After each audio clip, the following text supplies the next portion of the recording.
Oaks, a house in the country which I rented for the summer. As an author, I write tales of mystery and murder. But the things that happened in this house were far more fantastic than any story I've ever had published. I brought a staff of servants from my city apartment, and my maid Lizzie Allen, who had been with me nearly 20 years. Lizzie? Yes, Miss Cornelia. Is the car ready? It's at the door. Look, Miss Cornelia, them servants you brought from the apartment are talking about walking out on us. Really? Well, I know they don't like it here, but I didn't think it was that bad. Well, they've been hearing things about the killer that the police call the Bat and the murders that he committed here this past winter. Now people are saying that he's back again. Well, how can they be sure of that? Has he committed another crime? No, not yet, but that ain't saying that he won't. Here's something else. You've heard about the bats they have here. Animal bats, the kind that fly. Yes, yes. Look what it says in this magazine. This is a report from the State Health Department, and it says some of them bats is rabid. Well. And that ain't all. I don't ever slow up, no I don't take shit. I got no love for the fakeness. If you wanna play tough and wanna hate this, I'll always show up. I don't ever slow up, no I don't take shit. I got no love for the fakeness. If you wanna play tough and wanna hate this, I'll always show up and make a statement. I don't ever slow up, no I don't take shit. I got no love for the fakeness. If you wanna play tough and wanna hate this, I'll always show up and make a statement. Drive directly to Zenith Bank, Warner. I'm afraid we'll have to hurry. It's near closing time. I'll get you there, Miss Van Gorder.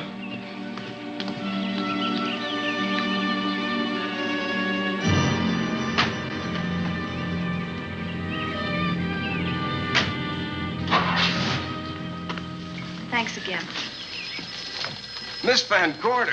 How do you do, Mr. Berry? How are you? I'm very well, thank you. You remember Lizzie Allen? Of course. Hello, Miss Allen. How do you do? So you're spending the summer with us again? Yes, yes. I've leased the Oaks, the home of your bank president, John Fleming. I heard you had. I was surprised. Why? Is there something the matter with it? No. I was surprised because Mr. Fleming said he would never rent it. Oh? Well, I rented it from his nephew, Mark Fleming, who has the real estate office here. He said his uncle would be gone the entire summer. Well, that's right. Mr. Fleming's in the North Woods now with his physician, Dr. Wells. Oh, pardon me. Dale, I want you to meet my wife. We were married at Christmas time. That must have been nice. Believe me, it was. Oh, here she is. Oh, dear. My How wife, do you Miss do? Van Gorder, Miss Allen. How do you do, Mrs. How do you Bailey? do? Cornelia Van Gorder. Yes. Oh, well, I've read every murder mystery you've ever written. I just adored that weird one, The Private Morgue of Dr. X, even though it gave me the shivers. Only the shivers? Scared hell out of me. Oh. Well, I really mean that Miss Corney killed them off in that one. When you refer to my books, please don't call me Miss Corney. Pardon me, Mr. Bailey. Mr. Hines is here to see you. Oh, yes. Excuse me, please. Don't be strangers now. No, Oh, no, I we should won't. say not. Oh, so you're a bride. Well, not quite. Not since Christmas. No, I'm sure I've seen you. Well, I used to be my husband's secretary here in the bank. Of course I remember. May I welcome our most distinguished visitor back to Zenith? Oh, that's very charming, but, Lieutenant Anderson. Lieutenant Anderson, of course. Chief of Detectives of the Zenith Police Department. This is Miss Allen. Miss Allen? How do you do? Lieutenant Anderson is one of our favorite citizens. He's on the bank's board of directors. Not bad for a policeman. You must have made a good thing of it. Well, I saved my money, if that's what you mean. It's near closing time, and I've got some business in the safe deposit vault. Please come and see me, Mrs. Bailey. Oh, I'd love to. And you, Lieutenant. Thank you. Goodbye. Goodbye. Nice to meet you. My, what a charming woman. She moved into the Oaks just the other day. That house is a proper setting for a writer of mysteries. Oh, it certainly is. Vic, what's the matter? Come in here, both of you.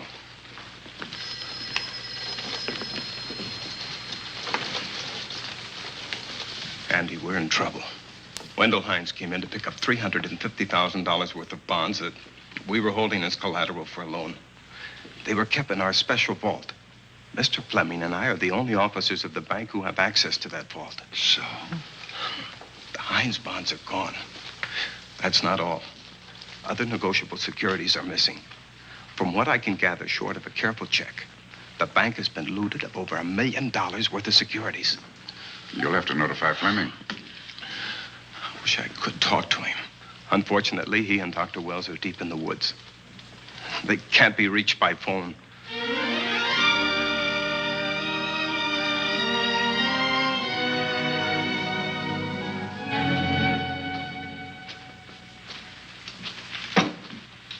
What is it?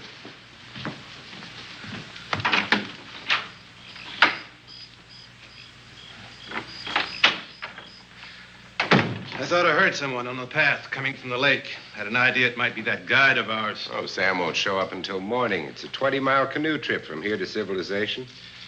5 will get you 10. Sam has a message for me. I thought you told him at the bank not to bother you. I did, but they'll bother me. Doctor. Yes, John. What would you do for $500,000? Anything short of murder. Why not murder? Too messy. Too great a risk? For $500,000? Yes. I pinched $1 million from the bank. Well, I'm not kidding. I embezzled it. Not that I think you wouldn't do it if you thought you could get away with it. I got away with it. I'm not talking about currency. I took negotiable securities that could be converted into cash. I have the cash in 10s, 20s, and 100s. Well, I'm your doctor, not your lawyer. Why tell me this? You'll find out why. Who's going to take the blame for the robbery? Bailey, the cashier. They'll never suspect me. I like Bailey. Well, so do I. I love the guy. I gave him his first chance. He has a lovely little wife. Charming girl. Was the best man. Where's the $1 million? In my family's tomb in Zenith. In the crypt with my father's casket. I don't buy that, John. No? No. You forget that I had you in charge when you were a very sick man. When you raved in delirium. And I heard you talk about a hidden room. Now, where else could you put a hidden room except in that mansion you built? That white elephant you call the Oaks. Look, everyone knows I have a bad heart. Now, who would doubt it if you wired the bank directors that my heart had failed? That I had fallen from a great height here in the woods. And that I was badly smashed up. You could ship the body back for burial and instruct them not to open the casket due to the condition of its contents. Well, you realize, of course, that we'd have to have a body to put in that casket, which means that we'd have to deal with an undertaker at this end. Of course. Well, where do we get a body? Couldn't we provide one of our own? How about Sam? Sam, our guide? Sam weighs about as much as I do. He's practically a hermit. He wouldn't be missed for a long time. The local undertaker would know him. Not if we made him look as if he'd been in a serious accident. But if Bailey's going to take the blame, why'd he have to do this? A jury might acquit him. In that case, I'd be a logical suspect. I could disappear, of course, but it's safer if they think I'm dead.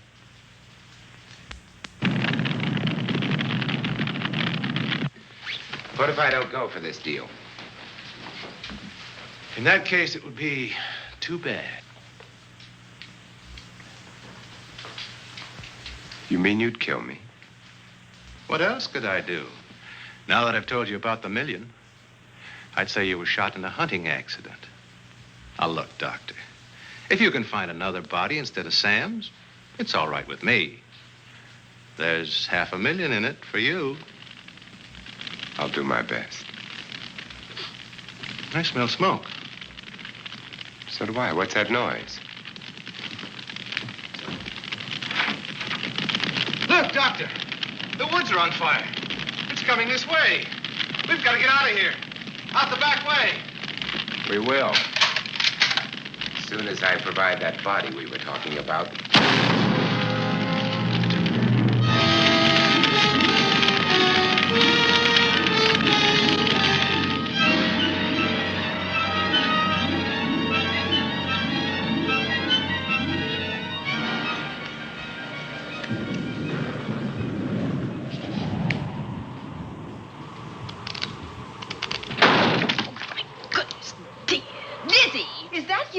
Yes, Miss Cornelia. There's a storm coming up, and it's gonna be a snorter. The wind nearly blew the door off its hinges. Well, that noise blew my game higher than a kite. I think I've lost some of the cars. Oh, I'll get them for you. Oh, I see you found the paper. Drat that paper boy, scooting by on his bicycle, just chucked it into a clump of bushes and let it go at that. For land's sake, Mr. Vic Bailey's been arrested. Oh? I think. Victor Bailey, vice president and cashier of the Zenith Bank, was arraigned before United States Commissioner Alvin Fielding, charged with the embezzlement of over $1 million. I can't believe Vic Bailey had anything to do with that robbery. Oh, well, I see our landlord is home again. Landlord? Mr. Fleming. Dr. Malcolm Wells is back in town with the body of John Fleming, president of the Zenith Bank, who was killed in a forest fire. Mr. Fleming will be laid to rest in his family's tomb on Friday. And I hope he stays there. Well, why shouldn't he? Well, this is his house. And ever since he died, some funny things have happened here. For instance? The housekeeper, the cook, and the butler said that they heard strange noises at night. And the upstairs maid swore that she met a man without a face coming up the back stairs. Oh, so that's why they quit and left me to run this place without a staff. They didn't tell you, Miss Corney, but the truth is they were scared to stay. But you're still here, Lizzie. Haven't you seen anything? No. No, and even if I had, I ain't afraid of ghosts. They're afraid of me. Honest, Miss Corney, a spiritualist told me once that ghosts was allergic to me. But this Bat feller they keep talking about in the paper, I guess he'd be different. No, I don't think you'd have the same effect on him. Oh, dear. What are they trying to do? Drive people away from this part of the country? Why, what does it say about the bats? His specialty seems to be killing women. My goodness, 2 of them in one night. All his victims died the same way, like their throats had been ripped open with steel claws. That's a charming little caper. I'll have to try it sometime. In a book.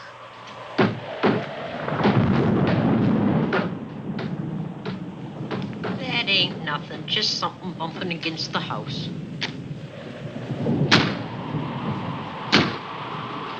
That's just the wind banging a door. Pay no attention to it. Listen to this. One of his victims, who lived for a moment after she was found, described the bat as a man without a face. Honest, Miss Corney, I think that woman must have been exaggerating.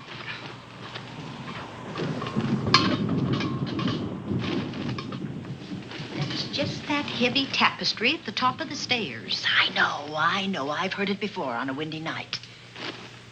But that sounds as if there was someone on the stairs. I know there isn't. At least there shouldn't be. There ain't. Them's just the noises you hear in any old house on a windy night. It says here that the bat never leaves no fingerprints. That's understandable. Having no face, he probably has no fingers either. Lizzie!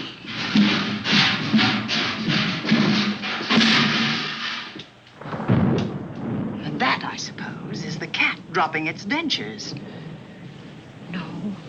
No, I don't think so. But I think it's something should be looked into.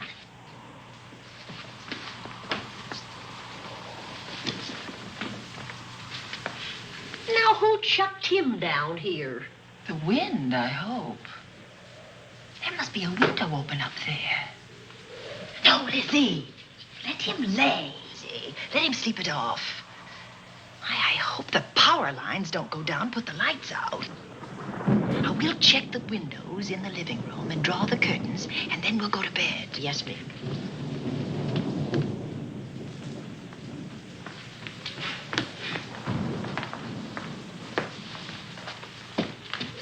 I won't be a minute.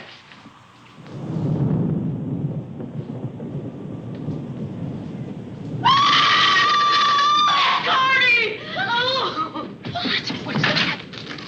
Oh, when I went to get the paper, I turned the latch off. I forgot to turn it on again. He's out there. He was coming in. He might have got you. Oh, but he didn't, and he's still out there, thanks to you. Now, you hurry now, and we'll call the police. No, I won't leave you, Miss Corney. Are you okay? Yes, ma'am, I'm okay. Okay.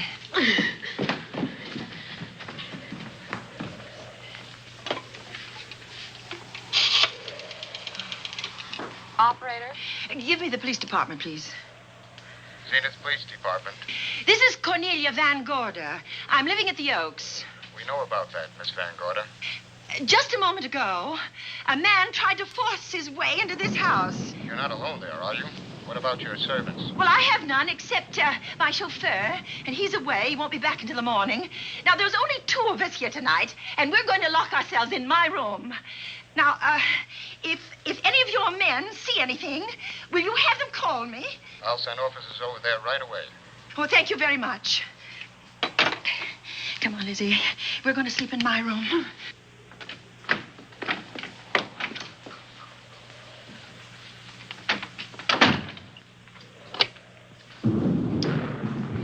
Well, nothing can get at us in this room now, I think. This door seems good and solid. Like the door to a tomb.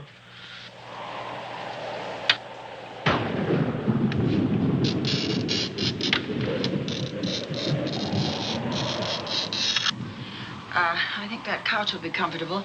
There's some extra bedding, you know. Yes, closet. Let's see now.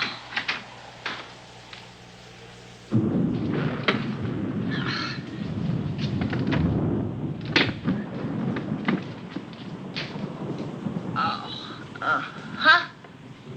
No bolt. Well, that's not so good.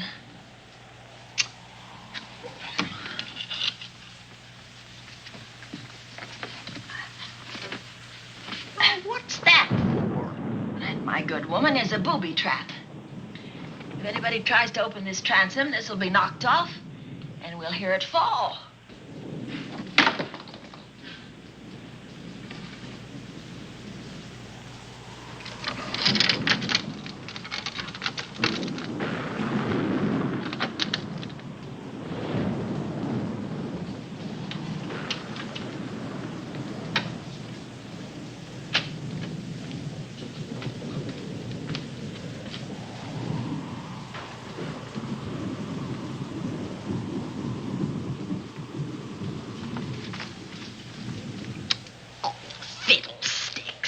I forgot my night things, my robe, my gown, and my slippers. I'll go get them now. Now, wait a minute, Lizzie. I'll go with you. Now, don't you bother, Miss Cornelia. My room's just down the hall. Lizzie, I told you to wait. It's all right. I'll only be a second. Get in here. Get in here.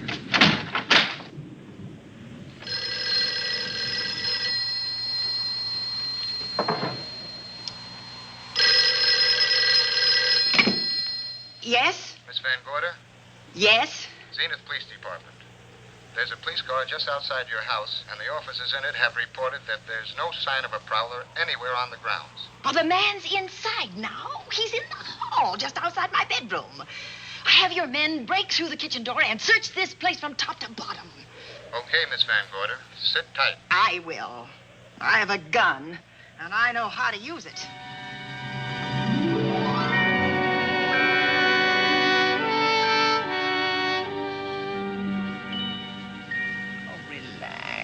relax, Lizzie. The police did a good job. They couldn't find anybody in here. But we both saw him, Miss Cornelia. All right, so he got away. But there are men on guard outside, so just try and get some rest. There's nothing can get at us here.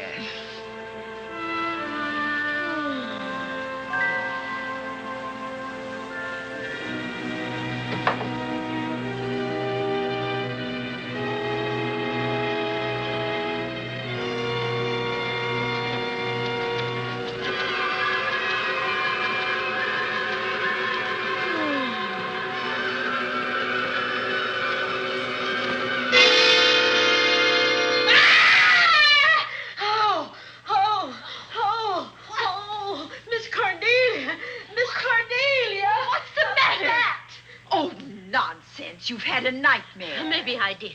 But there was a bat and it bit me. And it flew in that closet. Oh, good gracious, Lizzie, you're right. Oh.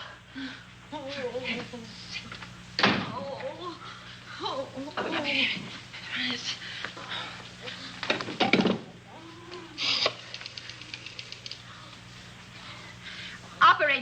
Operator, will you get me Dr. Malcolm Wells' office, please? No, I don't know his number, and I have no phone book up here, but this is an emergency. Will you connect me with his office, please? Oh, dear, I'm going to get the rabies. Hello? Hello?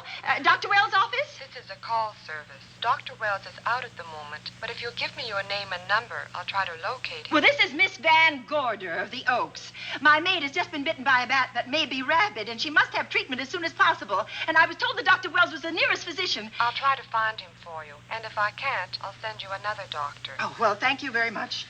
Oh, he's out on a case. Oh. Oh, I hope it's not a delivery.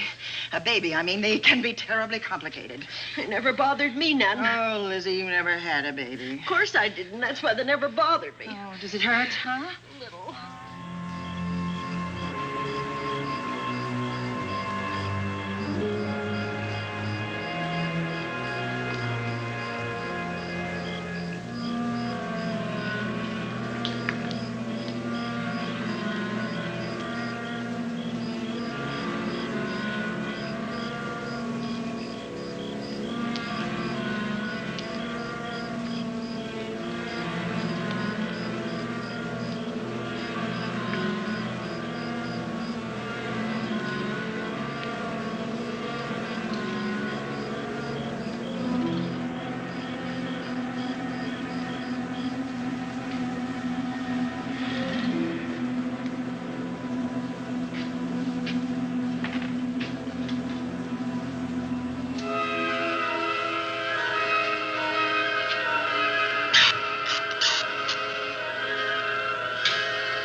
Dr. Wells?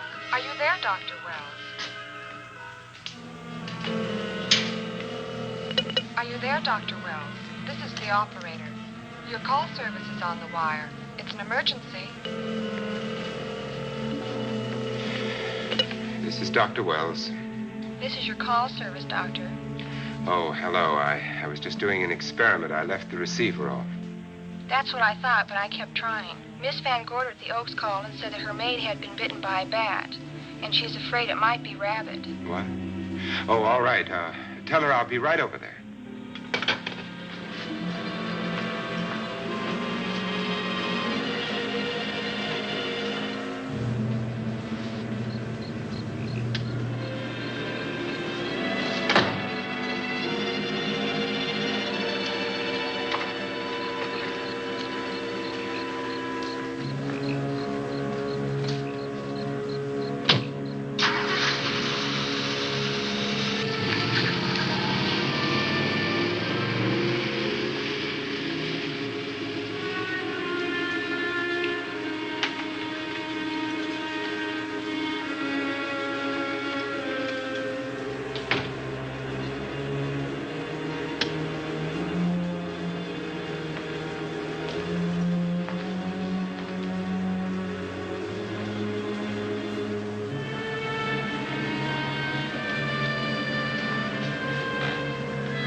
Who's there?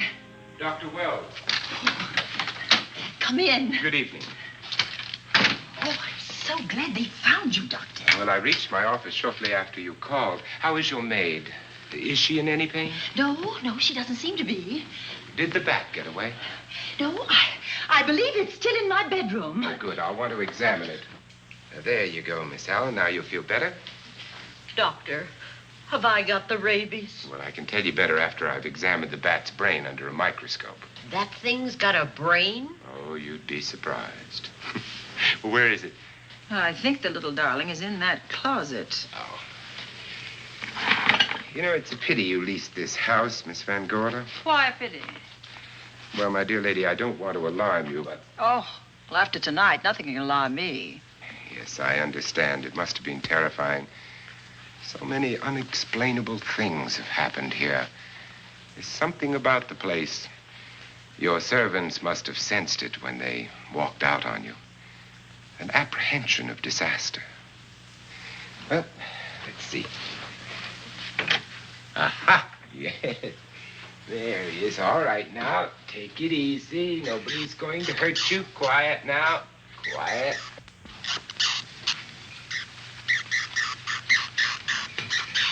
And he looks quite normal. Doesn't seem to be sick at all. Oh, ain't that nice? I've been worried about him. Well, you should be.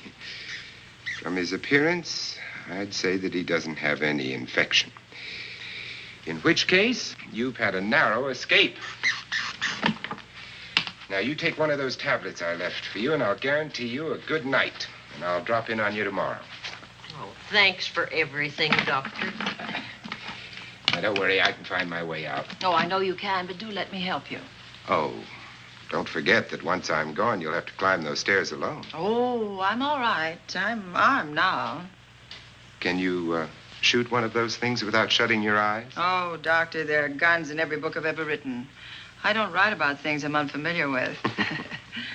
Lock the door, Lizzie. Good night. Yes, ma'am. Good night, Doctor. Accident? No, the wind blew him down. Oh. I think. Oh. Did you know that young Mark Fleming leased you this house without notifying his uncle? No, I didn't. Well, it doesn't matter now. John Fleming is dead, and Mark's his heir. But if John were alive, he would warn you to leave here, Miss Van Gorder. Really? Yes. It's been a tragic place for anyone who ever lived in it. Well, good night. Good night, Doctor. Who's out there? Nobody you need worry about, Doctor. Oh, it's Andy. Oh. That's right. Oh, good evening, Miss Van Gorder. Good evening, Lieutenant. Somebody sick here? My maid was bitten by a bat. Oh? A rabid bat? Well, I'll know for sure when I get to my lab. I caught the bat. It happened indoors? In my bedroom, yes. How'd it get in? Well, there are many ways a bat could get in a house. You ought to know. I spotted this hole in the window the minute I got here. Why? That's where the two-legged bat got your door open. Miss Van Gorder told me that she phoned headquarters at Zenith. Yes, I phoned twice. The second time was after the prowler got in the house. Weren't you at headquarters, Andy? No, but they contacted me. An officer came and searched the house from top to bottom, but they couldn't find the bat. You better have this window fixed tomorrow. Oh, yes, I certainly shall. Listen, I'd better be going. I'm due in surgery at 8 o'clock in the morning. Good night. Good night, Doctor. There'll be a man patrolling the grounds all night, Miss Van Oh, Gorder. thank you. And nobody inside, Andy? Why should there be? Well, how do you know but what the bat is hiding somewhere in the house? I'm quite sure he isn't in the house, Doctor. Not now. Good night. Good night.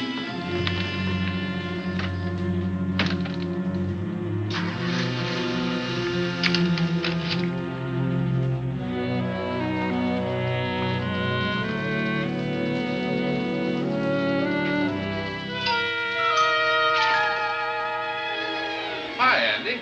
Hello, Mark. Well, congratulations. Real estate business must be picking up.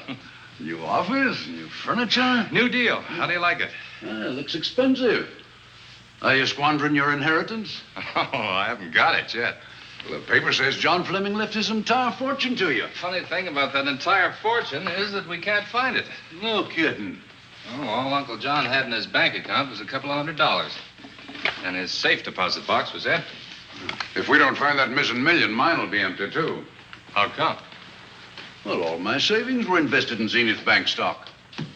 The examiners won't certify the bank is solvent until those stolen securities are found. So the stockholders have voted an assessment that'll wipe some of us out. It's a since those securities have been converted into cash. And if I can't find that cash, I'm sunk. Well, where are you going to look for it, Andy? Here in Zenith.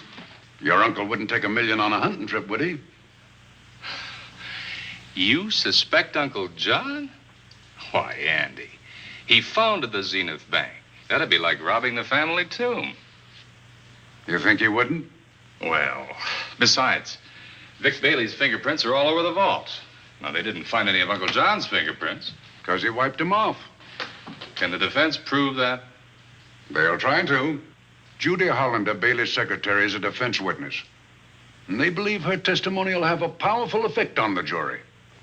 Oh, well, she has a powerful effect on me.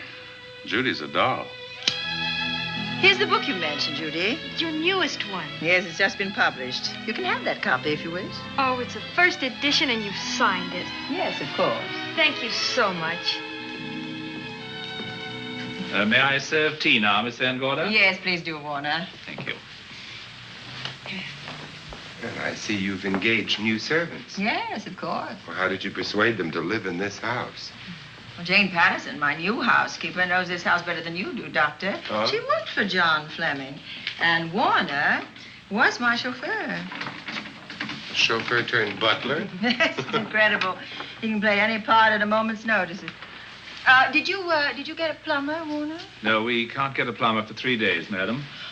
What about that leaking pipe? The basement will be flooded in 3 days. Well, the pipe is no longer leaking. You mean it's dried up of its own accord? No, not quite. I packed the elbow where the water was coming out. Packed the elbow? Oh. Thank you, madam. Now, there's a character. How long did you say that he worked for you as chauffeur? About 3 months. Well, I hope he doesn't have a police record. My dear Dale, it may interest you to know that the last night of his life, John Fleming told me that he loved your husband like a son. If Fleming were alive today, he would be fighting to prove Vic's innocence. Could Mr. Fleming prove his own innocence? Miss Van Gorder, can there be any doubt about it? There will be when Miss Hollander testifies at Vic's trial. Oh? You know something that we haven't heard yet, Judy? Something I saw with my own eyes. She's not permitted to say what it was. My dear girl, I wouldn't think of asking her. But let's assume for a moment that Fleming did steal the $1 million. Now, what would he do about it? Where is it? Hidden someplace where he could lay his hands on it without getting caught in the act. Now, if I was writing this, instead of living in the middle of it, I'd hide it right here in this spooky old house. Under a loose floorboard or up a chimney? If Mr. Fleming had the nerve to steal $1 million, he'd make his plans well in advance. I'd say he'd prepare a place to hide it. Possibly when this house was being built. Now, I rented this place from Mark Fleming, his nephew. I wonder if he'd have the floor plans. I'll ask him. Yes. Lizzie, will you bring Mrs. Bailey the phone? Oh, you ask him now. Okay. His number is Summit 7537. Oh, thank you, Lizzie. Summit 7537. Not bad, eh, Andy? That means new business. Now, you see, somebody wants to buy a house. Mark Fleming speaking. Oh, hello, Dale. Well, hang on a minute, honey, while I see if I have him. It's Dale Bailey, all excited. Miss Van Gorder wants to know if I have the floor plans of the Oaks. Now, what would she want with the floor plans? Well, she suggested to me that your uncle might have hidden the bank loot there. Are the plans here? Somewhere in the house itself. Wait a minute, there is a place where Uncle Johnny might have kept those blueprints. What place? Well, I heard him talk about it a good many years ago. I can't be sure of the exact location. Anyway, I don't think the old boy had the guts to steal $1 million. But if I find those plans, I'll let you know, Andy. Hello, Dale. Look, honey, I haven't seen those plans since I was a kid, but I'll come over tonight and maybe we can find them. Thank you, Mark. We'll expect you. He seems to think they're here in the house somewhere. He's coming over tonight. Well, that's good. Dale and Judy are my house guests for the weekend. Would you like to have dinner with us tonight? Oh, no, thank you. I couldn't. I still have a few calls to make. You know, if Judy's testimony is going to clear Vic Bailey and implicate John Fleming, others may get the idea that there's buried treasure in this house. Don't even mention your testimony until you're actually on the stand. Oh, I won't. That's a smart girl, Judy, and a very lovely girl. Well, good afternoon, ladies. Goodbye, Doctor. Dr. Will. Come on, girls, let's go.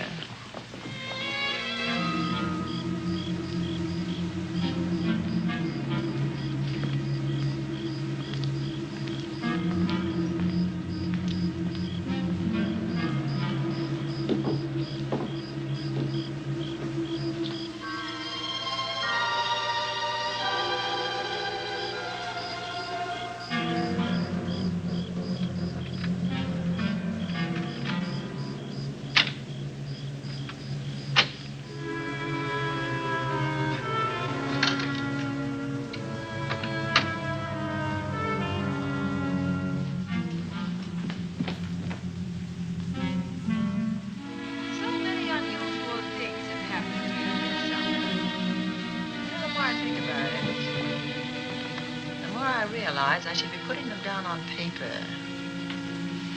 Weren't you your husband's secretary, Dale? Yes, I was. Do you take shorthand? Mm-hmm. Well, my dear, if you'd like to have your mind occupied, I want you to work with me while I write the story of this fantastic criminal, the Bat.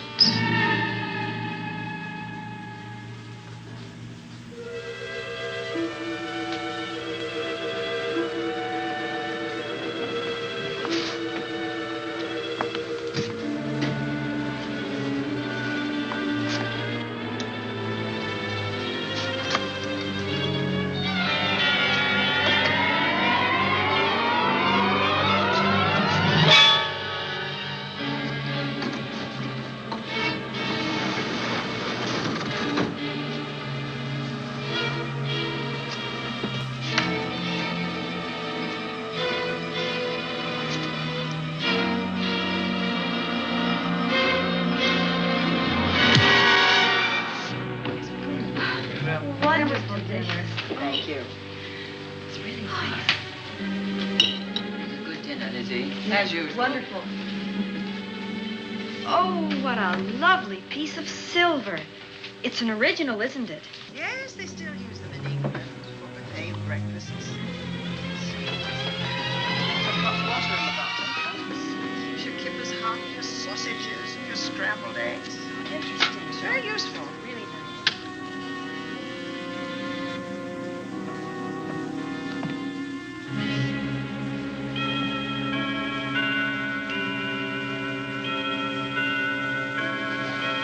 Clock hasn't struck the hour in the last 10 years, if I'm to believe what Mark Fleming told me. Why is it angled away from the wall like that? I don't know. Somebody must have moved it. Busy, very likely, when she was dusting. Wait a minute. Did you know there's a door in this paneling? No, I didn't. Oh, my gracious, so there is. Maybe it opens to a secret passage. Oh, certainly to a secret something. Right? Who knows, girls? Be about to stumble on that missing million. Oh, this is... There's a panel. There must be some gimmick to it. There always is. Yes, it moves. It moves. It moves.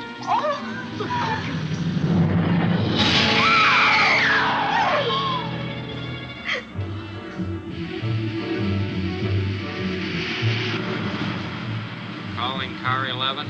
Calling car 11. Proceed to the Oaks in Zenith Township immediately. A homicide has been reported. Okay. Proceeding to the Oaks. Notify the county coroner, Dr. Wells. Tell him to come to the Oaks at once.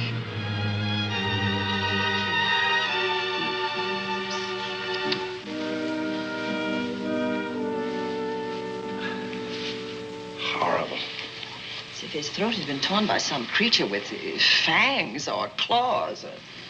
That's his sign. We found it on the others he killed. I'd hoped those reports that he was up to his old tricks again were pure imagination, but apparently they're based on fact. He's come back. Back to the scene of his kills. Yes, that's who I mean. That's who did this. The bat. Who found Mark? We all did. And his Dale and Judy and I. Lizzie was in the dining room. This is my new housekeeper, Jane Patterson. You know, she worked for John Fleming. I know her. Where were you, Mrs. Patterson? In the kitchen, cleaning up. I cooked the dinner tonight. Did you know that the secret closet was here? No. It was behind the grandfather's clock. Well, it was I who found it, really. Noticed the clock had been moved and the door wasn't quite closed. I'll get it.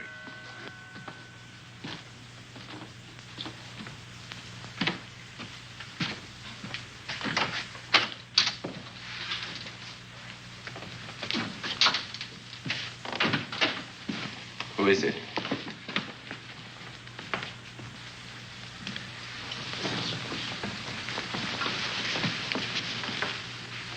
Mark Fleming. As coroner, you saw the same wounds on the others. How long's he been dead? Oh, I'd say about a half an hour. Do you believe it was the bat? That's a bat's trademark. Perhaps he's still in the house. That's possible. Why should he be? Because he's looking for something, and like you, he believes it's here. And he's a persistent killer. I would advise you to get out of this house as quickly as possible, notwithstanding our expert police protection. Have you called the morgue? They're on their way here. Oh, good. I want to examine the body before they get here. May we take it into another room? Yes, to the sunroom in the back. Thank you. Give me a hand. Excuse me.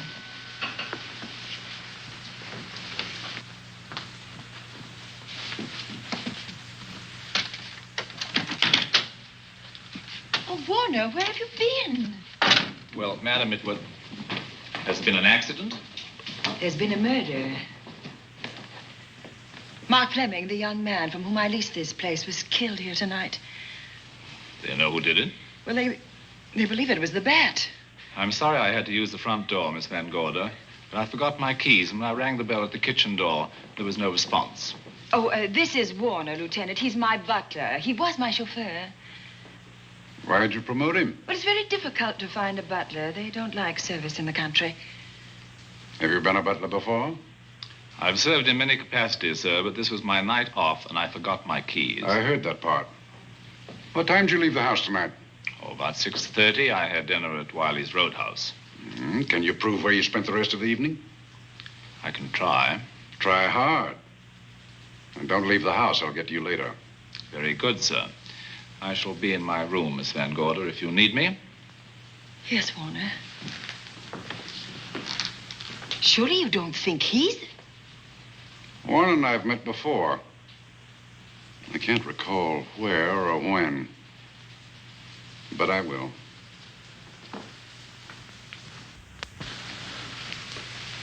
There'll be a crew here shortly from headquarters, dusting for fingerprints, taking photographs. But in the meantime, Mrs. Patterson, you aren't leaving the house tonight, are you? No, Lieutenant. Don't. I'll talk to you in the morning. Good night. Good night, sir. Good night, Miss Van Gorder.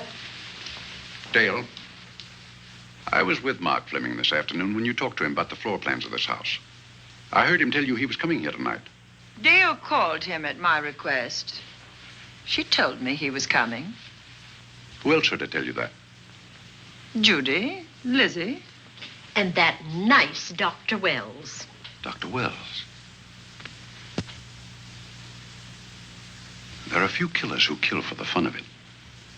The bat very likely is a mental case, and I'm convinced that his crimes are motivated by his mania for personal gain. There's $1 million at large, and he's going to keep on hunting for it until he lays his hands on it. Now, these young ladies are staying here tonight? Yes, they're my house guests. Well, when my crew arrives, we'll be busy for a while, so I'd suggest that we go to our rooms? That's a very good idea. Come on, girls.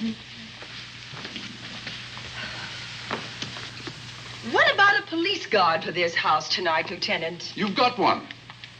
I'm going to cover this place tonight from the attic to the basement. If the vet makes another call, I'll have a little surprise for him. Who is he? Have you any idea?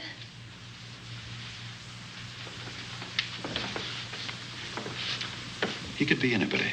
So far, there are clues to his identity, but nothing we could take before a jury. I'm afraid we must look higher than the criminal world. He may be a merchant, lawyer, doctor, scientist, one of the pillars of his community. Ladies, lock your doors tonight. Stay behind them. I promise you'll be safe. Good night. Good night, Lieutenant. Good night.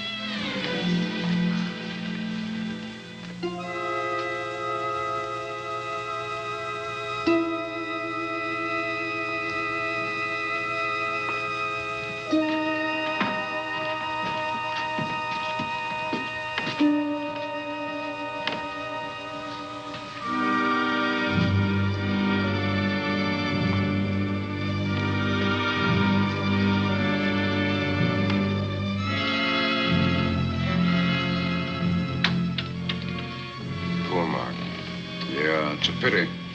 So young. Well, Doctor, do you agree it was the bat? In my report, I shall say the death was caused by the same technique used in the other killings. A paralyzing blow to the throat, followed by severe lacerations of the jugular, resulting in excessive hemorrhage. In a layman's language, he didn't know what hit him. Oh, he knew. But he didn't have time to think about it.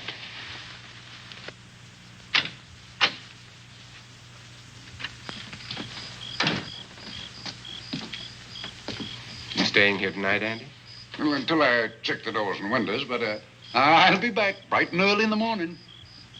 Neither snow, nor rain, nor heat, nor gloom of night stays these couriers from the swift completion of their appointed rounds. A lot of people are due for a shock when I close this case. Yes, I'm sure they are.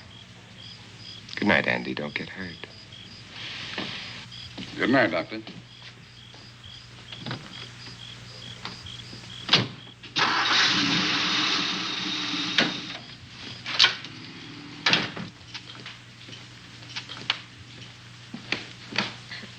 You know, I think we'd better let you get some sleep. Oh, well, Lizzie and I share this room for mutual protection. You know, one night, a storm blew the wires down, put the lights out, and I went out the next day and bought a half a dozen of these things. You better take one with you, Dale. Oh, thank you. We'll go across the hall now. Are you sure there's nothing else you need? Oh, no. Quite sure. We'll be all right. Well, if anything bothers you, you just sing out, and 2 strong women will come to your rescue. Oh, nothing will bother us. Not with Andy on the job. No. Well, good night. Good night, Miss Van. See you in the Don't worry. Everything will be all right. We won't. Good night. Good night.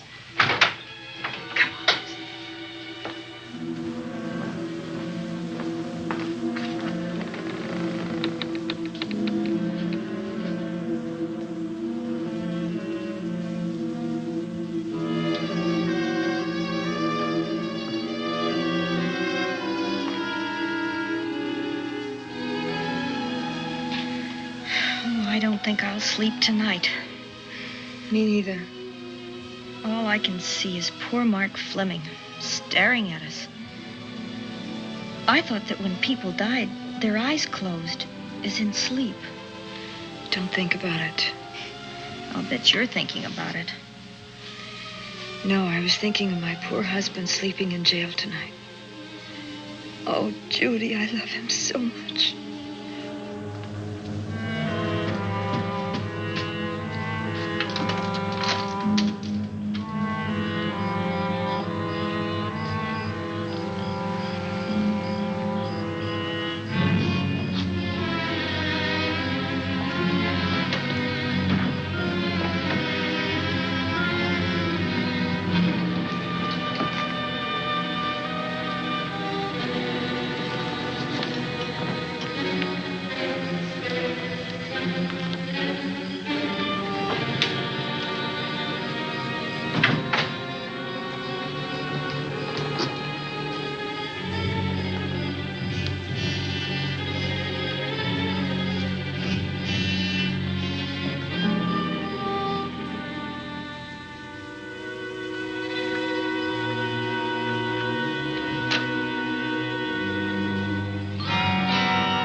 that noise? Oh, I don't know. I kind of fell half asleep. For a moment, I thought it was something from a dream. It's somewhere in the house. Yes, on the floor above. Not directly over us. Probably a room overlooking the driveway.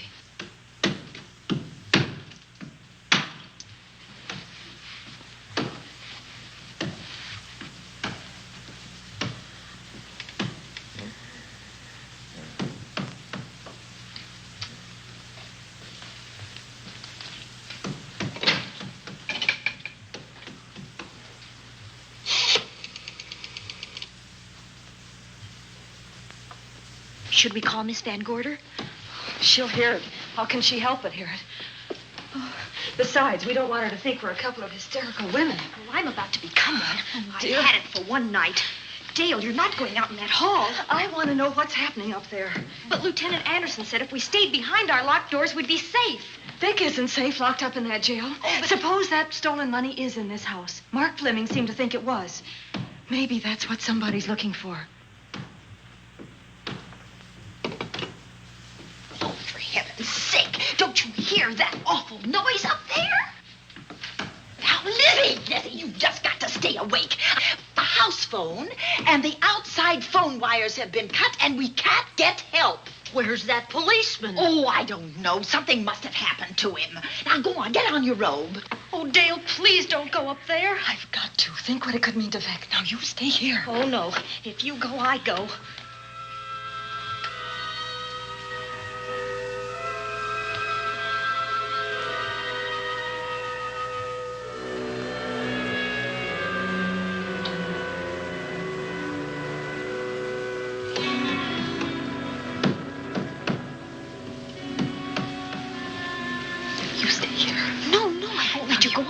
You wait here. I'm going to see what it is. Oh, please let me go with you. Judy, will you warn me if anyone comes? I'll only be a moment.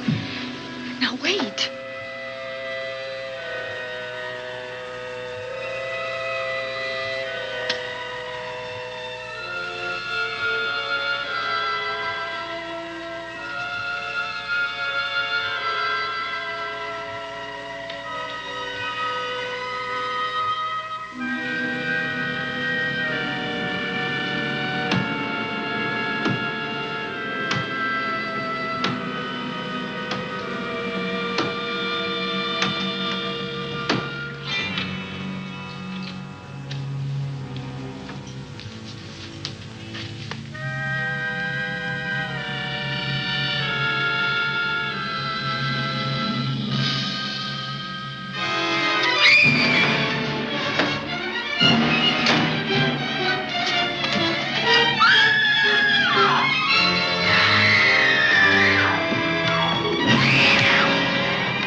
Give her to me. I'll look after her.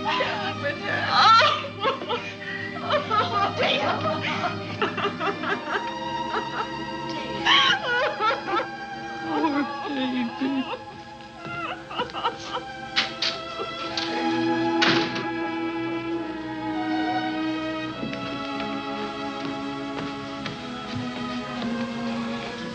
Judy.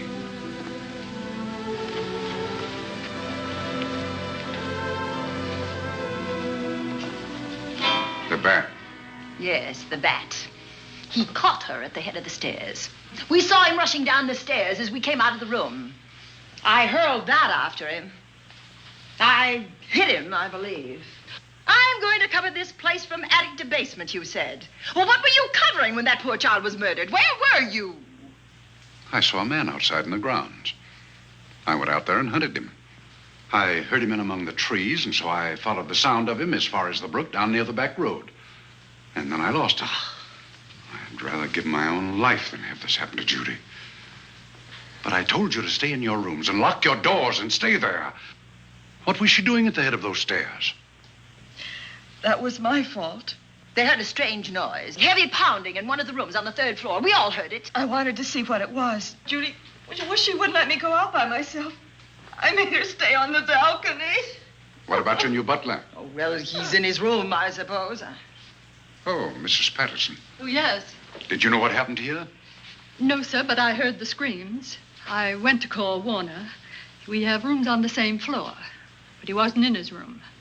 His bed hasn't been slept in. If Mrs. Patterson heard the screams, Warner could certainly hear them. You're quite right, sir. I heard them. Oh, you did? And where were you? Outside in the grounds. Miss Holland has been murdered. No. Oh, so you're surprised. Shocked. Well, I've seen better performances. I remember you now. Your name's not Warner. I've got a circular in my office with your picture on it. The Chicago police not so long ago were hunting for you in connection with the robbery. You're right again, sir. And they found me and they tried me and I proved my innocence and I was acquitted. That could have been a lucky break. Where were you when this child was killed? I told you before, sir. Outside. What were you doing there? I was following you. I saw you leaving the house, and it seemed that you were hunting someone. I thought you might need some help. Oh, yes, sir. I followed your flashlight down through the trees. Then it disappeared. And then suddenly, as I was staring out into the darkness, I was struck by something on the back of the head. The next thing I knew, I was lying on the ground. I realized I'd been knocked out. I wish you had been knocked out. But then we'd have found you with your mask still on your face. You were hit here in this house with this poker as you were rushing down those stairs after that child was killed. Oh, no, sir. You can't pin this on me. I'm not the bat. I've never killed. I couldn't kill. I won't take the rap for this.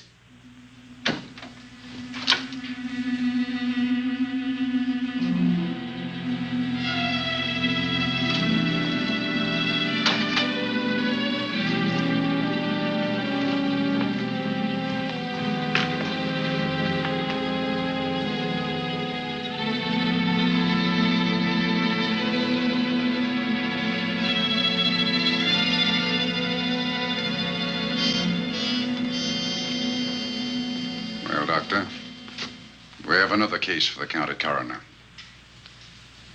You see, the bat came back. Why did you come back, Doctor? Well, I had an accident about a mile down the road. The right rear wheel of my car came off, and I plunged into the ditch. This was the nearest house, so I came here to call for help. I thought I'd find you around, Andy. Physician, heal thyself. You must have been hit by something on the back of your head. I told you I had an accident. So you did, Doctor. So you did. I could be wrong. But maybe I'm not. We shall see. All right, dear, let's start a new chapter. For days, the murders held the headlines. Lieutenant Anderson grilled us and ransacked the house from top to bottom. Warner was not placed under arrest, but his every move was watched. At night, except for a detective on guard in the house, the police and the reporters left us alone. And on one of those nights, without telling Lizzie or anyone else, I pursued a secret investigation of my own.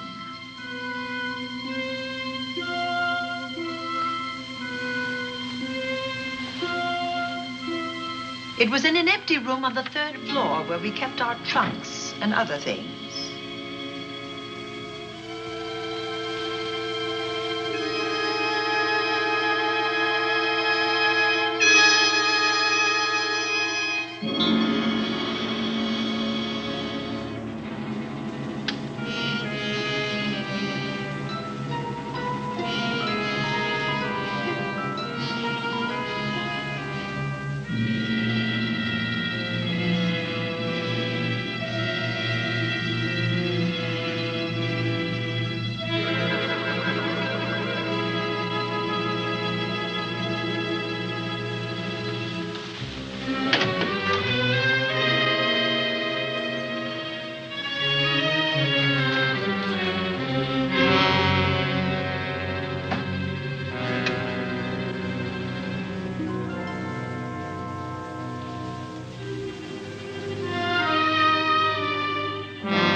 idea to kill me in my own lab and let people think that I'm the bat.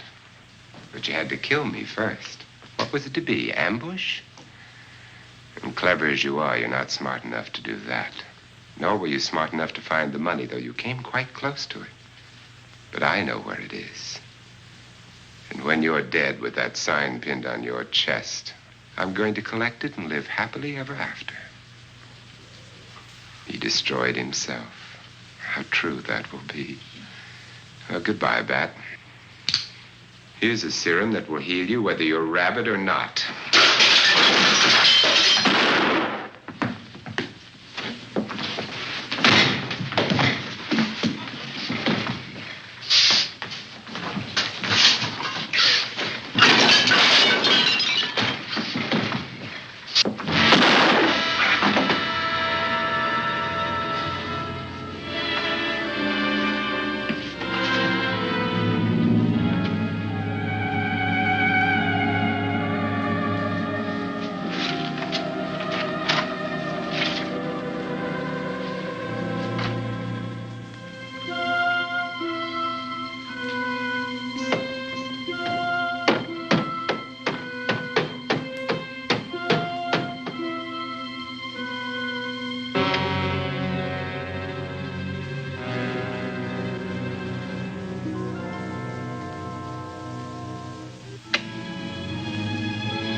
Something's wrong. Something's wrong.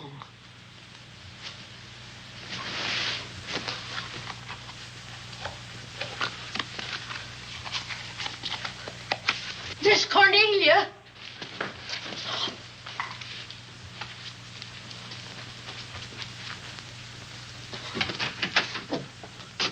Miss Cornelia!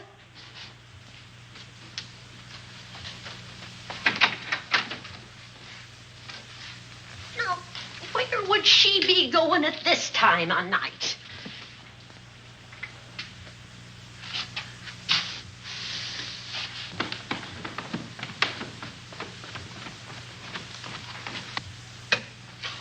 Well, land's sake.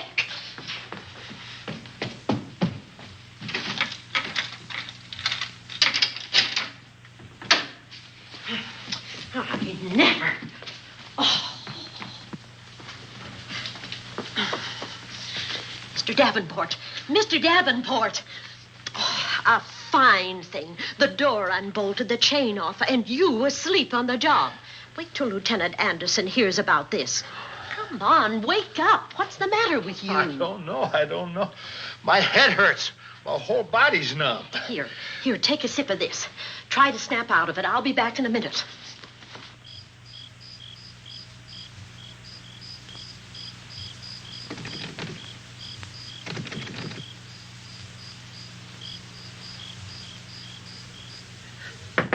Hurry, will you? It's Lizzie.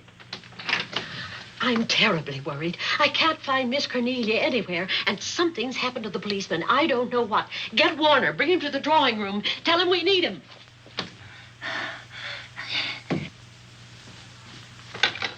Are you all right now? Yeah, I'll be all right in a minute.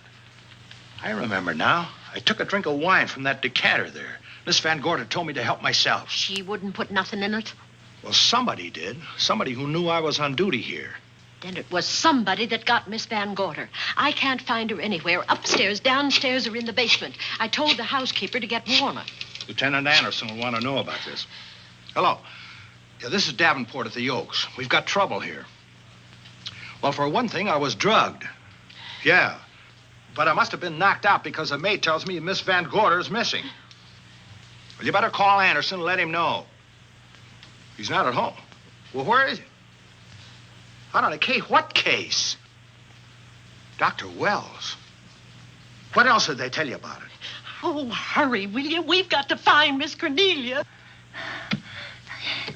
Okay. Lieutenant Anderson is out on a case. Dr. Wells was found dead in a room next to his garage, murdered. Dr. Wells?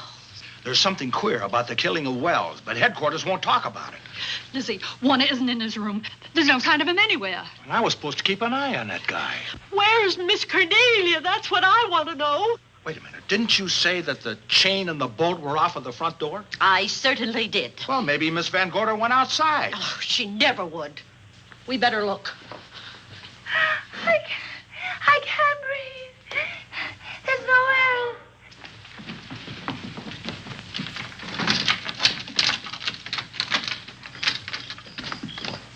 Miss Cornelia. Oh, Miss Van Miss Gorder. Cornelia. Miss Cornelia. Miss Van Gorder. Look. There's a light in that room on the 3rd floor. Were you up there tonight? Well, of course I was, but I turned the lights out before I came downstairs. And Miss Cornelia might have turned them on again. That's why we're going to look first. Come on.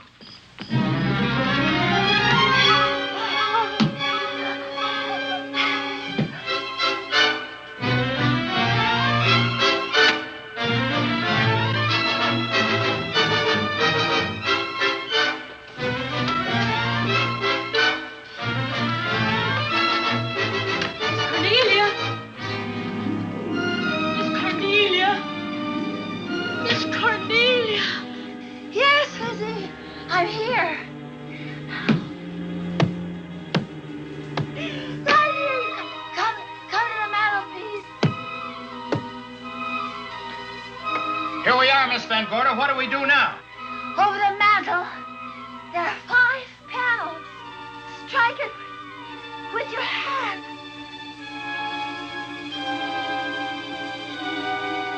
Which panel did you say, Miss Van Gorder? Oh, I can't. I just can't. Miss Van Gorder, which panel? We couldn't hear you. She said strike it. What difference does it make which panel? Strike them all. Look.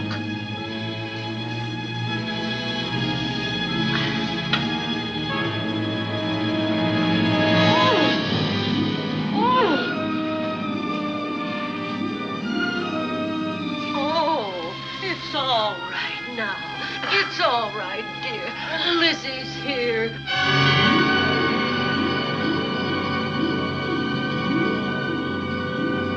Feeling better? Yes, much better. We'll take you to your room. Oh, no, you won't. I'm going to stay right here. I'm quite all right. Oh, how blessed it is to breathe without an effort. You know, no one knows how sweet the air can taste until someone shuts it off for a moment. That room is just like a box. When the mantelpiece closed, it seemed like all the air was drawn out of it. Look, there it goes again. Let it close. I can open it from in here. There's a control panel behind this blueprint. Electric motor under the trap door here. Once the door is open, you can keep it that way. I believe that the fireplace in this other room opens the same way. And it does. I tried to find this, but I couldn't find it. Yeah, it's back at this blueprint here. Well, it's quite a setup. Too bad we can't open that safe in the same way.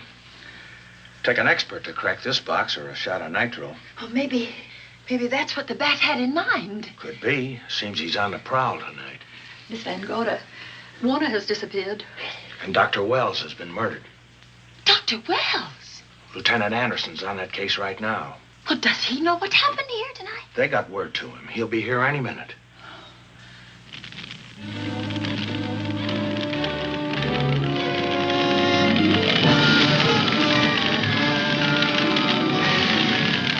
What's that noise? Miss Van Gorder, the garage is on fire. Scott, look at that. Lizzie, put that light out in the other room. Now, where are you going? To report the fire. Well, you just stay right here. But Miss Van Gorder, the garage. Well, let it burn. You watch the stair. Can't you see that fire was set to get us out of the house? Out of the house? Were you talking about the... Yes, I'm talking about the bat. Now that the lights are out, he'll think his trick has worked, and we've gone. He'll be here any minute. Well, so will Lieutenant Anderson. I hope so, but the bat will be here first. And he'll kill again if we're in his way. We've got to be as clever as he is.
You'll be safer downstairs. I'll take care of you. Well, the others can go, but I'm going to stay right here.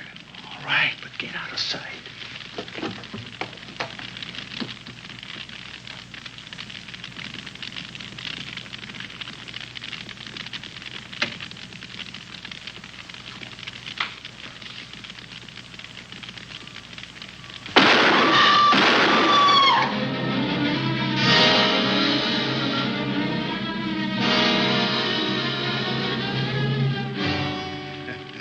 Let's face it, ladies, and get it over with. Others have seen my face before they died, but I'll have to deny you that pleasure. This would make a good scene for your book, Miss Van Gorder, but I'm afraid you'll never write it.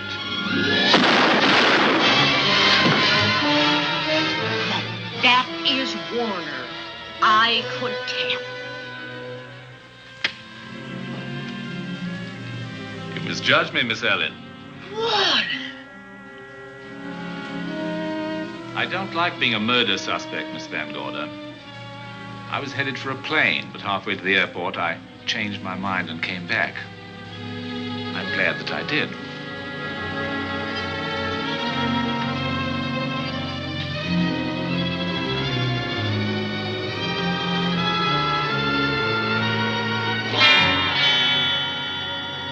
Why, it's Lieutenant Anderson.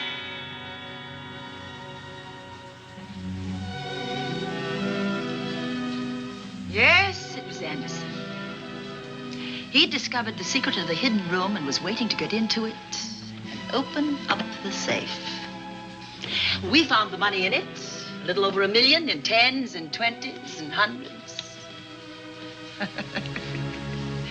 Good old Andy.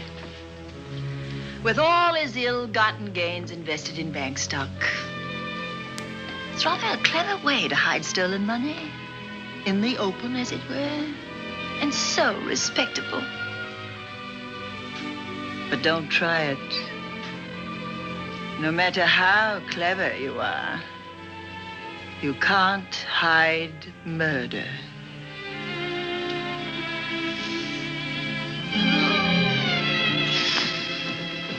Well, that's it, Dale. That's the end.